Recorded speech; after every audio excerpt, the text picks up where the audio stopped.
just in terms of yourself, what areas do you feel you need to keep improving in?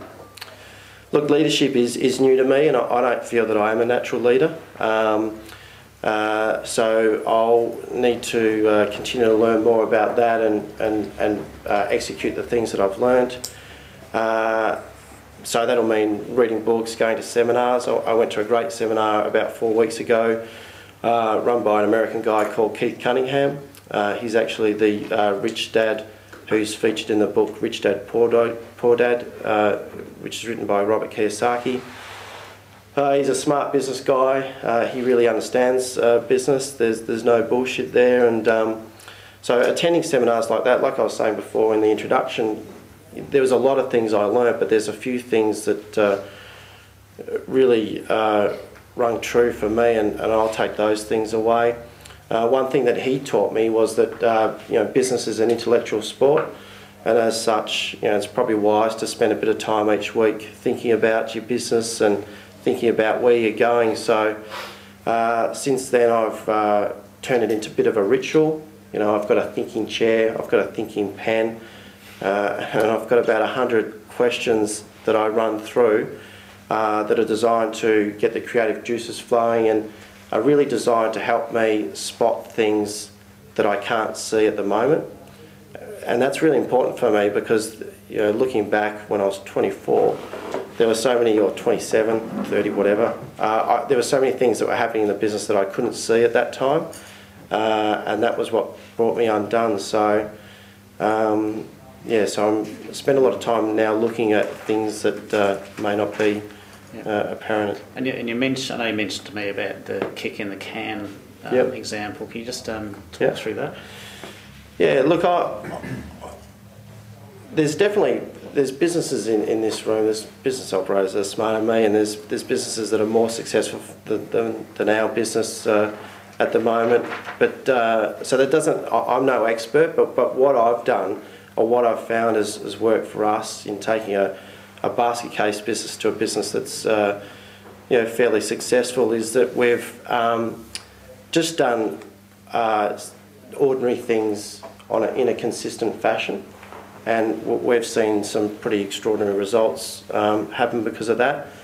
And the analogy I use is that when we're all in primary school, particularly maybe the guys, you walk out of school, you be with your mates, you see an empty can of Fanta, and you just start kicking it, and you continue to kick it and kick it and kick it, and before you know it, you kicked it all the way home.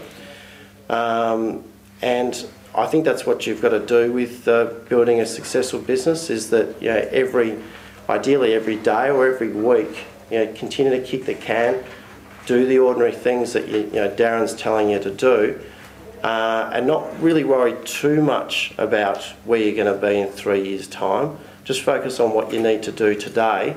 And look, 3 years ago to me feels like a lifetime ago, but it's amazing if you do things consistently over a journey of time, where you can end up finding yourself. Yep. Is there any other, sort of things you'd like to pass on to the other business owners in the room? Look, just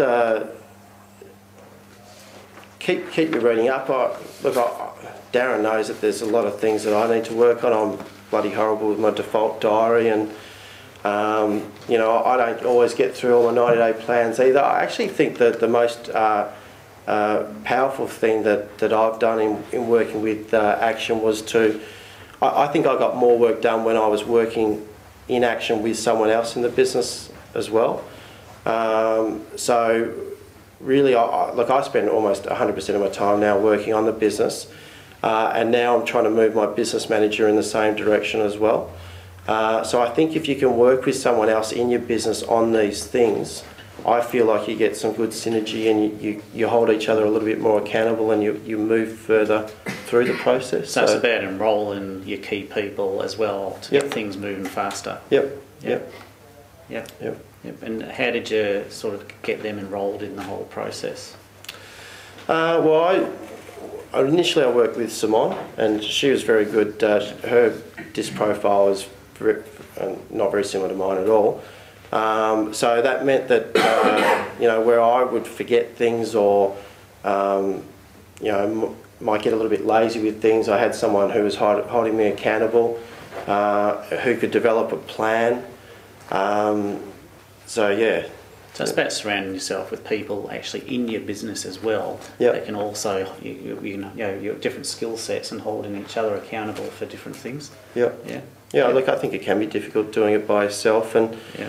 It's good also too, just, you know, even on the drive in here, you'd talk about things, and on the drive back, or when we first started working with you, like I was so busy doing podiatry that I really had no time to do the actual work. And I remember Sim and I saying to you all the time that, you know, we're just looking forward to getting to the stage where we could have an hour a week to work on these things. And eventually we got that hour, and then we continued to work on it, and then we got a few more hours, and yeah, now we're at the stage where you know, most of my time is spent working on those things.